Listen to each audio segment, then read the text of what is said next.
Olá pessoal, na aula de hoje a gente vai ver como renderizar arrays usando o React. Vamos para a prática?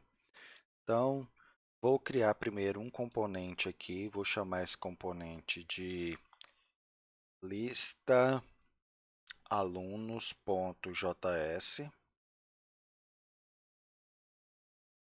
FCE, para poder criar o componente, a estrutura básica.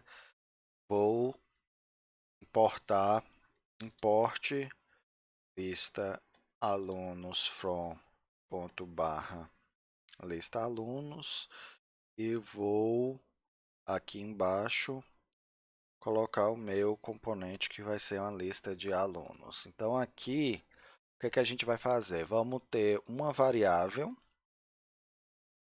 const alunos, que vai ser um array com nome de alunos. Luciano, Ana, Maria, Paula. Se eu quiser agora mostrar dentro de uma lista não ordenada, por exemplo. Então, aqui no return, eu vou colocar um L, e aqui, se eu colocar um LI e fazer aqui para imprimir o meu array de alunos, ele não vai funcionar como a gente quer. Quando a gente faz dessa forma, o que é que ele vai fazer? Ele vai imprimir os nomes um do lado do outro. Vamos lá dar uma olhada. Tá vendo? Ele apareceu um ao lado do outro. E eu não quero isso. Eu quero que cada nome de aluno ele esteja num LI diferente. Então, quando a gente tem array e a gente vai percorrer para poder exibir dados, a gente usa o map, aquele map que a gente aprendeu lá nas aulas do ES6. Então, vamos lá. Aqui o que é que eu vou fazer? Então, eu tenho para cada aluno do meu array, eu quero exibir o nome do aluno em uma LI separada. Então, aqui eu vou abrir chaves. Qual é o nome do meu array? Alunos. Então, alunos.map. Abro e fecho parênteses. Vocês lembram lá, né, que dentro do map ele recebe por padrão um item. E aqui eu vou usar a arrow function e eu passo o que eu quiser com esse item. Eu vou chamar, no caso, como é um array de alunos, eu vou chamar o item de aluno. E aqui, o que que eu vou fazer? Eu tenho aqui, eu posso colocar de três formas. Eu posso abrir chaves, colocar return e retornar o que eu quero, mas não é comum usar assim. Se eu vou retornar um JSX direto, eu poderia colocar li aqui, li e o nome do aluno. Então, como é uma linha só, eu posso, usando o arrow function, retornar direto. Agora, se eu for colocar mais de uma linha, ou na hora de formatar, eu for jogar isso aqui para a linha de baixo, aí o que é que eu tenho que fazer? Eu tenho que usar, para não precisar escrever o return nem abrir chaves, eu coloco dentro de parênteses. Se eu colocar dentro de parênteses, aí eu posso ir para a linha de baixo sem problema. E posso colocar mais, opa, deixa eu descer aqui esse parênteses também, e posso colocar mais conteúdo JSX aqui. Vou dar um Ctrl Z, vou mostrar para vocês que se eu quiser usar assim e eu mandar salvar, o próprio Prettier vai adicionar o parênteses para mim e jogar para a linha de baixo para manter o código organizado. Então, eu recomendo que sempre que você está fazendo um map no React para imprimir algum JSX, você já abre ali como arrow function, abre parênteses e começa a fazer o seu código. Mas o Pretty ajuda muito com isso. E aqui eu quero imprimir o aluno, que é o nome do aluno. Salvei. Então, ele vai agora pegar cada aluno e criar um LI. Por que o map? Porque ele vai retornar esse pedaço aqui de vários LIs com os nomes dos alunos e vai inserir dentro desse meu UL. Então, não precisa entrar muito em detalhes nisso, não. Basicamente, vai ser sempre map que a gente usa quando a gente está percorrendo 90% das vezes para imprimir um dado que você vem do array para jogar dentro do JSX. Então vamos lá ver como é que ficou aí, ó, cada aluno em uma LI. Então exibiu a lista corretamente. Só que ainda tem um probleminha aqui. Se eu for no console, vou até dar um refresh, você está vendo que apareceu esse erro aqui no React falando que cada filho numa lista deve ter uma propriedade chamada key. O que é isso? O React ele precisa que ele utilize esse key para poder saber o que ele precisa atualizar na página ou não. Porque quando você muda um elemento só do array, o React ele não vai modificar o seu array todinho lá na página, ele vai olhar pelo key e ir lá e alterar. Então, toda vez que você está fazendo um map, você precisa, o primeiro elemento HTML que vier, o mais externo, ele tem que ter uma propriedade chamada key, e para essa key, você tem que passar um valor único que identifica cada um dos elementos do array. Quando a gente está trabalhando com banco de dados, normalmente esse valor único vai ser o ID do elemento armazenado no banco de dados. No nosso caso aqui, eu vou usar o próprio nome do aluno como chave, porque nesse caso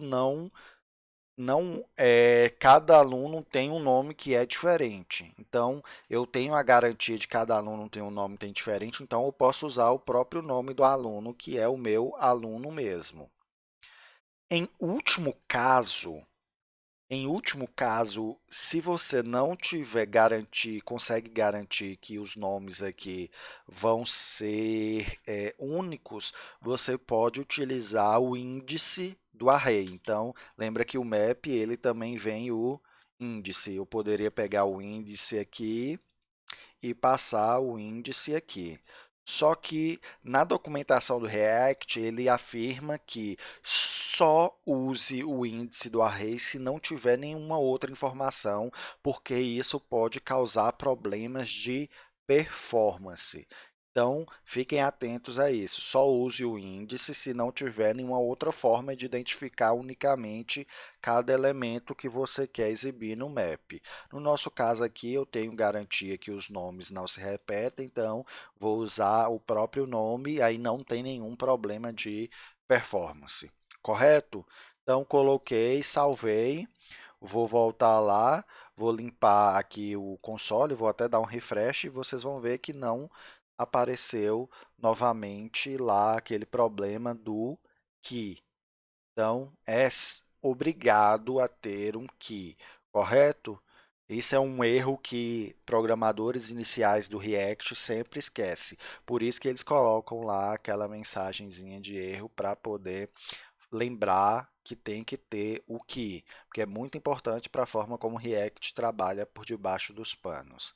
O que é muito comum também é muitas vezes os nossos dados não vão ser um simples array. É muito comum que eu tenha, na verdade, um array de objetos. Então, por exemplo, eu vou ter um array de objetos. Eu vou ter o ID do aluno, faz de conta que eu estou pegando aqui do banco de dados, aí vai vir o nome do aluno, sei lá, vou pegar mais uma informação, idade. E vou criar de novo aqui, Ana, ID, sei lá, não precisa ser sequencial, né? Pode ser o ID do banco de dados mesmo. Então, Ana, que era ID 5, tem 23 anos.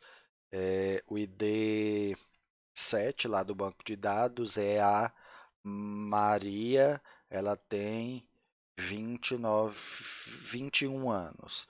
E o ID 11, sei lá, nome Maria Paula, tem 29 anos. Então, aqui falta a vírgula, né, que é um array de objetos. Opa. No último não precisa da vírgula, mas é costume pôr. Não faz diferença. Então eu tenho um array e cada posição do meu array é um objeto. Como é que eu faço para mostrar ele aqui? Agora, dentro do meu map, aqui continua a mesma coisa. Agora, o meu map, cada aluno não é o nome do aluno, é o objeto aluno. Então, o que, caso eu quero usar ali o ID, que eu coloquei o ID, eu coloco aluno.id, porque ele é um objeto, e o nome aluno.nome. Se não tivesse o ID, eu poderia também usar como que aluno.nome, né? Se eu tiver garantia de que os nomes não se repetem. Então, mas isso aqui é muito mais comum, que quase sempre a gente está trabalhando, pegando dados de um banco de dados, é bem comum ter um ID. Então, salvei aqui, eu estou agora fazendo a renderização, deixa eu dar o refresh, fazendo a renderização dos elementos agora usando um objeto. Por exemplo, eu poderia aqui até melhorar e colocar algo assim. Aluno A, dois pontos. Opa, vou colocar dentro do LI. Então, eu vou melhorar aqui o meu LI para exibir mais informações, que eu coloquei idade. Vou colocar algo mais ou menos assim. Aluno, dois pontos. Aí aqui eu quero o nome do aluno. Então, aluno.nome tem aluno.idade, anos de idade. Então, salvei. Agora, lá na lista, aluno Luciano, 35 anos de idade, e os outros alunos ali, colocando mais informações que vieram do nosso objeto. Vou até fechar o console aqui. E o que eu poderia fazer a mais, por exemplo?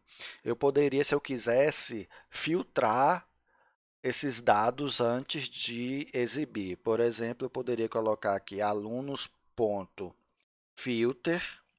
Eu vou dar um enter aqui para poder organizar.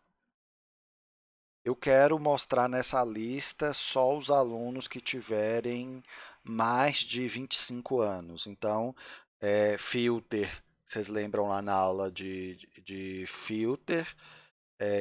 Então, aqui, aluno. Aí um arrow function, só os alunos, ponto, idade for maior do que 25. Salvei, aí ele vai filtrar antes de mapear. Então, só apareceram os dois alunos que têm mais de 25. Então, é só para mostrar para vocês algumas possibilidades.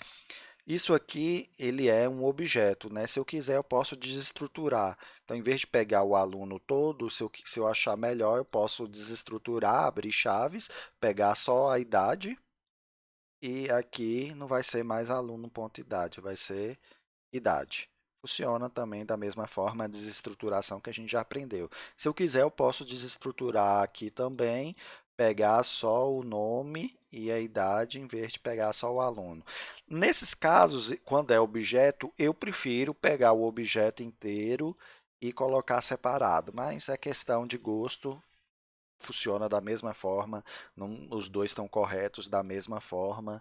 Aqui a decisão é do programador mesmo, não tem uma recomendação do que é melhor, do que é pior, não. Correto? Então, obrigado e até a próxima aula.